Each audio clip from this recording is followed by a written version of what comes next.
حضرت سیدنا امام جعفر صادق جن کی نیاز شریف کرتے ہیں آپ 22 رجب کو. ہاں کچھ شکی لوگ جن کو انگریزوں کی میز سے عقیدہ ملا وہ کہتے ہیں یہ نیاز کا کیا فائدہ ہے. ہم نے کہا برا مت مانو, نیاز کا فائدہ یہ ہے کہ بہانہ ہے امام جعفر صادق کا اور کھلانا ہے غریبوں کو. بہانہ ہے غوث پاک کی 11ویں کا اور کھلانا ہے غریبوں کو. اور آپ صرف غریبوں کو نہیں, مالداروں کو بھی. بھئی مالداروں نے کون سی چوری کی, کون سا قصور کیا؟ غریب کو کھلانے پہ بھی ثواب, مالدار کو کھلانے پہ بھی ثواب, لیکن غریب کو کھلانے پر زیادہ ثواب. کیوں؟ اس لیے کہ اس کو پسند کی غذا ملتی نہیں.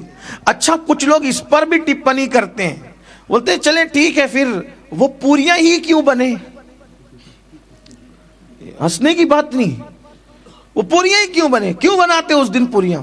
حلوہ ہی کیوں بنے, کھیر ہی کیوں بنے؟ حالانکہ حلوہ پوری کھیر میرا عنوان نہیں ہوتا ہے تقریر کا, لیکن میں صرف آپ کو بتا رہا ہوں حکمت کیا ہے. کسی کا مذاق بھی نہیں اڑانا, بات سمجھ میں آئے تو قبول کرنا, نہیں سمجھ میں آئے تو یہی چھوڑ کے چلے جاؤ. میں کون سا آپ کے ساتھ سودا بازی کرنے آیا ہوں. اچھی لگے تو لے جاؤ, نہیں اچھی لگے تو چھوڑ جاؤ. پوریاں ہی کیوں بھائی؟ 22ویں پر پوریاں ہی کیوں؟ شب برات پہ حلوہ ہی کیوں؟ میلاد النبی پر کھیر ہی کیوں؟ غوث پاک کے موقع پہ بریانی پلاؤ ہی کیوں؟ میں کہتا ہوں, آپ سے پوچھتا ہوں, مجھے سچ بتانا کتنے ایسے گھر ہیں جہاں پورے سال میں کبھی پوری بنتی بھی نہیں؟ کتنے گھر ہیں نہیں بنتی؟ بھائی آپ غریب لوگ کی بات نہیں کر رہا ہوں, مالداروں کی یہاں بھی نہیں بنتی, ذہن ہی نہیں جاتا ادھر. بہت اچھی بات. شب برات کے علاوہ حلوہ نہیں بنتا, مال نہیں بنتا. تو اب بزرگوں نے کیا طریقہ ایجاد کیا کہ بھئی امام جعفر صادق کے نام پہ پوری پکائیں گے, خود بھی کھا لیں گے, اور وہ غریب جو سال بھر کبھی ان کو پوری دیکھنے کو بھی نہیں ملتی. بھائیو آپ لوگ تو چلیں, ان میں بہت سے غریب بھی ہوں گے, مڈل کلاس بھی ہوں گے, اپر کلاس بھی ہوں گے. میرے جیسا آدمی جو روز آنا کسی نہ کسی, ہر دن نئے شہر میں رہتا ہوں, ہر دن, لیکن 22ویں کے سیزن کے علاوہ مجھے بھی پوری دیکھنے نہیں ملتی. وہ جو اس دن پکتی ہے نا, نہیں ملتی دیکھ. صحیح کہہ رہا ہوں. کئی مہینے ہو جاتے ہیں, عاشورہ کا جو کھچڑا بنتا ہے وہ اور دنوں میں دیکھنے نہیں ملتا ہے. ہے نا, ایسا ہی ہے, ایسا ہی ہے. تو یہ اس میں کیا حکمت ہے؟ تو بزرگوں نے ولیوں کے نام کے بہانے یہ کیا کہ ہم مخصوص کر دیں پوری, تو بہانہ جعفر صادق پاک کا ہوگا, لیکن رسول اللہ کے غریب امتی اس دن پوری کھا لیں گے. یہ ہے کھلانے کا مقصد. اور یہ ہے کہاں سے؟ قرآن سے ثابت ہے کھلانا. اللہ پاک قرآن میں ارشاد فرماتا ہے, بیک گراؤنڈ آیت کا یہ ہے کہ اللہ جب جنتیوں کو جنت میں ڈالے گا اور جہنمیوں کو جہنم میں ڈالے گا, تو جنتی اور جہنمیوں کی اللہ بات کرائے گا. تو جنتی لوگ جہنمیوں سے پوچھیں گے ما سلککم فی سقر, قرآن کی آیت ہے. جنتی لوگ جہنمیوں سے کیا پوچھیں گے؟ ما سلککم فی سقر, تم جہنم میں کیسے آئے؟ تو جہنمی لوگ کیا کہیں گے؟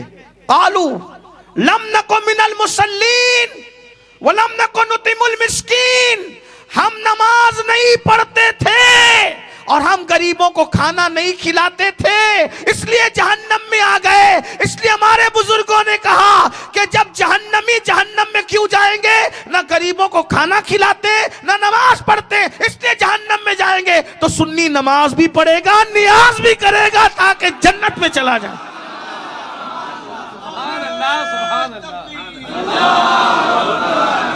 کچھ لوگ یہاں گالی دیتے ہیں کہ وہ اگر آپ امام جعفر صادق کی نیاز کرو گے تو وہ فلاں لوگوں سے مشابہت ہو جائے گی. میں نے کہا کیوں مشابہت ہوگی؟ وہ فلاں سے ہو جائے گی, صحابہ کے دشمن سے مشابہت ہو جائے گی. ہم نے کہا ہمارا آسان طریقہ ہے, اگر صحابہ کے دشمن سے مشابہت کا خوف لگتا ہے تو ہم اہل بیت کا نام بھی فاتحہ میں لیں گے اور صحابہ کا نام بھی فاتحہ میں لیں گے. ختم ہو گئی, بات ہی ختم ہو گئی, مشابہت کا معاملہ ہی ختم ہو گیا. اور اگر بات اتنی مشابہت کی ہے تو پوری زندگی داڑھی مڈا کے یہودیوں کی مشابہت کرتا ہے, تب شرم نہیں آتی؟ پینٹ شرٹ پہن کر کے یہودیوں کی نقل کرتا ہے تب شرم نہیں آتی، تب مشابہت نہیں لگتی؟ اللہ اکبر، ننگے سر مشرکین کے مشابہت میں گھومتا ہے تب شرم نہیں لگتی؟ تجھے ساری مشابہت جعفر صادق کی نیاز کے وقت ہی آتی ہے، تجھے ساری مشابہت مولا علی کی ولادت کے وقت ہی نظر آتی ہے، ساری مشابہت عظمت آل البیت کے وقت نظر آتی ہے، ساری مشابہت اولیاء اللہ کے وقت نظر آتی ہے، ساری مشابہت صحابہ کرام کی عظمت کے وقت نظر آتی ہے، ساری مشابہت رسول اللہ کی میلاد النبی کے وقت نظر آتی ہے۔ اور شرم کرو شرم، نبی کا کلمہ پڑھ کے اور تم پر میرے آقا کی عنایت نہ سہی، کلمہ پڑھانے کا بھی احسان گیا۔ اللہ کے بندوں کوئی مشابہت نہیں ہے۔ پھر کہتے ہیں اچھا ٹھیک ہے تو پھر 22 کو مت کرو، فلاں دن کرو۔ کس دن کریں ہمارا اختیار ہے، کس دن کریں ہمارا اختیار ہے، اس لیے کہ نظر کے لیے کوئی دن نہیں ہوتا، کوئی ٹائم نہیں ہوتا، کوئی وقت نہیں ہوتا، ہم جب جب چاہیں گے تب تب کرتے رہیں گے۔ وہی امام جعفر صادق جن کی نیاز بند کرانے والے بند ہو گئے، لیکن نیاز جعفر صادق بند نہ ہوئی۔ یہ امام جعفر صادق غوث پاک سے پہلے غوث ہوئے، انہی کی بات ہے، بس وہ بات پوری کر دوں۔ جنت بات، امام جعفر صادق رضی اللہ تعالیٰ کا ایک پڑوسی تھا، تو آپ نے اس پڑوسی سے کہا یہ گھر بیچو گے؟ اچھا، حضرت مالک بن دینار نے تو گھر کس کے لیے لیا، رقم کس کے لیے لیا؟ غریبوں کے لیے۔ یہ نبی کا بیٹا ہے، پھر یہاں اختیار کچھ بڑے ہوتے ہیں، یہاں اختیار، ہاں نبی کا شہزادہ ہے نا، اختیار۔ آپ کو گھر پسند آ گیا، پڑوسی سے کہا کہ اس کو بیچ دو۔ حضرت کتنے میں؟ حضرت نے فرمایا تجھے جنت دوں گا۔ اس پہ میں نہیں بولوں گا سنیوں کو کہ بولو سبحان اللہ۔ ہاں، اگر امام جعفر صادق کی اتنی بڑی بات پر بھی کوئی سبحان اللہ نہیں بولے تو پھر مجھے اس پر افسوس کے ساتھ۔ اللہ اکبر۔ یا تو آپ پر سردی کا اثر آ گیا ہے یا تو پھر کسی اور کا اثر آ گیا ہے۔ امام جعفر صادق پاک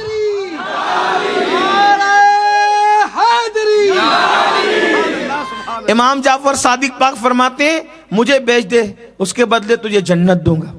لوگ نانا کے جنت دینے کا انکار کرتے ہیں، یہاں تو بیٹے کا بھی اتنا پاور ہے، آل رسول کا فرماتے ہیں جنت دوں گا تجھے، اس کے بعد تجھے اپنا گھر دے میں تجھے جنت دوں گا۔ کیوں؟ اس لیے کہ باپ کا مال تو اولاد ہی کا ہوتا ہے نا۔ باپ کا مال کس کا ہوتا ہے؟ اولاد کا ہوتا ہے نا۔ جد کا مال کس کا ہوتا ہے؟ اولاد کا ہوتا ہے نا۔ جہاں بانی عطا کر دیں، بڑی جنت ہبا کر دیں، نبی مختار کل ہیں جس کو جو چاہیں عطا کر دیں۔ سب تو نبی کا ہے کائنات میں، وہی جب سب نبی کا ہے تو جعفر صادق بھی تو اولاد نبی ہیں۔ کیا اختیار ہے، اللہ اکبر۔ کیا فرمایا؟ جنت دیں گے۔ اچھا جنت دیں گے، ٹھیک ہے۔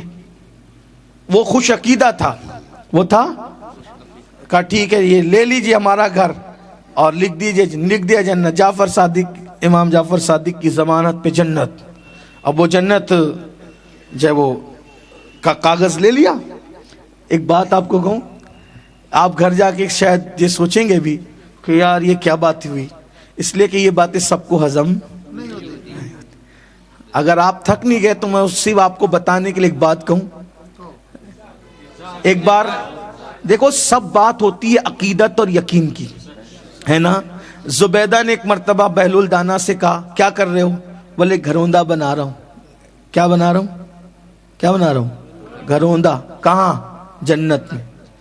جنت میں گھروندہ بنا رہا ہوں۔ اور جنت میں؟ ہاں جنت میں محل گھروندہ، ہاں جنت کا محل تیار ہو رہا ہے۔ اور بنا کیا رہے تھے؟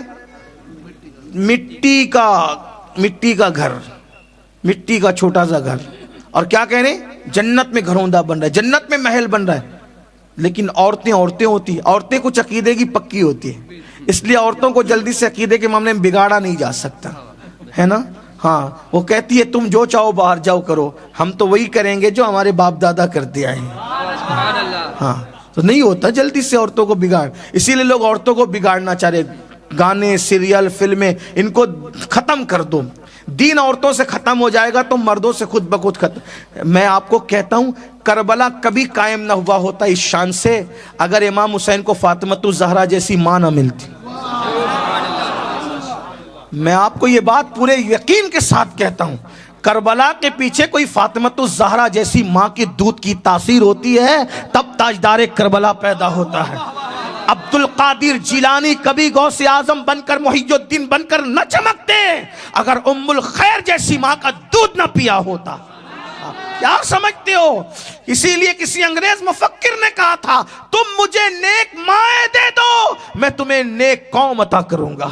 اچھی مائیں دو میں اچھی قوم عطا کروں گا. اس لیے آج ہماری بچیوں سے بیٹیوں سے دین نکالا جا رہا ہے, دین سے دور کیا جا رہا ہے, کفر شرک اور بدعت اور خرافات اور دنیا داری میں ان کو مبتلا کیا جا رہا ہے. اس لیے کسی کہنے والے نے کہا ہے جب باپ دیندار ہوتا ہے تو دین گھر تک ہوتا ہے, ماں دیندار ہوتی ہے تو دین نسلوں تک ہوتا ہے.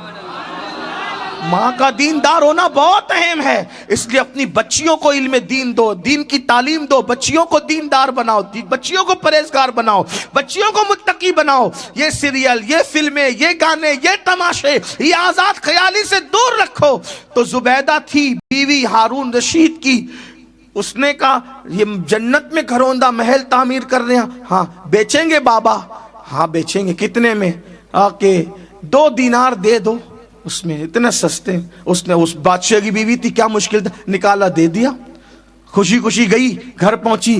ہارون رشید نے کہا بڑی خوش نظر آ رہی ہے محترمہ, بڑی خوش ہیں. ہاں ہم تو جنت خرید کے ہیں. یقین یقین ہم جنت خرید کے ہیں. اچھا جنت, وہ مذاق اڑایا. وہ دیوانے کے چکر میں پڑ گئی. 2 دینار گئے ہاتھ سے, گئے ہاتھ سے 2 درہم دینار گئے. ایسا ہوا جو بھی کہنا تھا کہا, اور اس کے بعد وہ سو گئے, وہ سو گئی. اچانک رات کو چلاتے ہوئے اٹھے جناب اور کہا کہ زبیدہ کو بلاؤ. زبیدہ ہی کیا ہوا؟ کہا کہ بہلول کو ڈھونڈو. کہا بات کیا ہے وہ بتاؤ, بہلول کی ضرورت, تم تو مذاق اڑا رہے تھے بہلول کا, بات کیا ہے؟ بولے ہم نے خواب دیکھا. کیا خواب دیکھا؟ کہا محشر ہے اور جنت ہے, تمہارا نام لکھا ہے. تو ہم جانے لگے تو ہمیں روکا فرشتوں نے. ہم نے کہا یہ ہماری بیوی ہے. تو کہا وہ بیوی ہوئی سب دنیا میں شریک حیات ہے نا, وہ جنت میں تو اللہ جس کو چاہے گا ساتھ رکھے گا. شوہر کی جنت میں بیوی نہیں, بیوی کی جنت میں شوہر نہیں, جس کی جنت میں وہی جائے گا جو جس کے لیے وہی جانا ہے نا, جس کے لیے مقدر ہے. چلو یہاں سے نکال دیے گئے. آپ خرید کے آئی نا, ہمیں بھی خریدنا ہے. اچھا چلو. پھر نکلے ڈھونڈتے ڈھونڈاتے, وہی ملے. انہوں نے بھی وہی نقل کی. کیا کر رہے ہیں؟ گھروندہ بنا رہے ہیں, جنت میں محل تعمیر کر رہے ہیں. بیچیں گے؟ کہاں بیچیں گے, وہی بات ولی کی وہی بات. کتنے میں؟ پوری سلطنت دے دو, گھروندہ لے لو جنت کے. واہ بھائی اتنا مہنگا. ان کو تو 2 میں دیا, 2 سکوں میں دے دیا, اور ہمیں پوری سلطنت. مسکرا کے کہا اس نے بن دیکھے یقین سے خریدا تھا. اس نے بن دیکھے یقین سے خریدا تھا. تو خواب دیکھ کے آ رہا ہے تو پھر قیمت بھی تبدیل ہو گئی ہے. یقین پیدا کرو, یقین. میرے مرشد اجازت حضور شیخ الاسلام والمسلمین فرماتے ہیں یقین والے کہاں سے چلے کہاں پہنچے, جو اہل شک ہیں اگر میں مگر میں رہتے ہیں. یقین پیدا کرو گے تو پھر ہریالی ہریالی, بہاریں ہی بہاریں ہیں.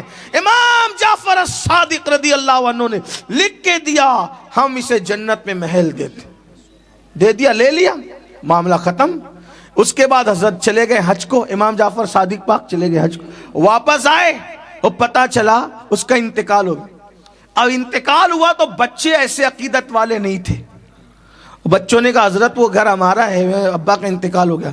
فرمایا ہم تو اس سے خرید چکے. کہا کتنے میں خریدا تھا؟ کہا جنت دی تھی اور جنت کا محل دے کر کے خریدا تھا. کہا یہ کون سا سودا ہوا؟ کسے پتا بھائی جو وہ جنت ملی نہیں ملی. اور فرمایا وہ پرچہ کہاں ہے؟ وہ پرچہ کہاں ہے جو میں نے دیا تھا؟ کہا اس نے تو کہا تھا کہ میرے کفن میں رکھ دینا, ہم رکھ دیے, اب ہمیں نہیں پتا, ہم نہیں دیں گے. امام پاک نے کہا چلو. جب وہاں پہنچے تو وہ پرچہ قبر پہ پڑا ہوا تھا. ایک طرف جعفر صادق پاک کی تحریر, ہم نے اسے جنت دی. دوسری طرف خط نور سے لکھا ہم نے جعفر صادق کا وعدہ پورا کر دیا. یہ ہے اللہ والوں کی شان. اس لیے اللہ والوں سے جڑے رہو. سارا معاملہ یقین کا ہے, یؤمنون بالغیب کا ہے. کنتو پرنتو کرو گے تو لٹکے ہی رہ جاؤ گے. اگر یقین پیدا کرو گے انشاءاللہ تو یہاں بھی کامیابی ہے, وہاں بھی کامیابی. اللہ پاک سب سے پہلے مجھے اور آپ سب کو عمل کی توفیق عطا فرمائے.